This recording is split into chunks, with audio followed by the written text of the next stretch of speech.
Двигатели кроссоверов могут глохнуть из-за нескольких неисправных реле. Около 40 тысяч автомобилей Mitsubishi, выпущенных с февраля 2015 года по июнь 2017 года, подлежат отзыву с рынка СНГ, в том числе Казахстана.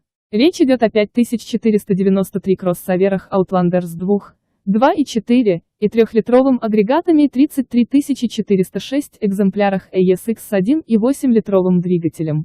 Причиной сервисной кампании стала вероятность некорректной работы реле блока управления двигателя, а также реле вентилятора для ASX и реле обогрева лобового стекла для Outlander. Из-за этого моторы вседорожников могут глохнуть и не запускаться. И если машина попадает под отзыв, то с ее владельцем свяжутся представители официального дилера марки. Это начали делать с 1 марта 2018 года. Все работы по замене реле будут производиться бесплатно.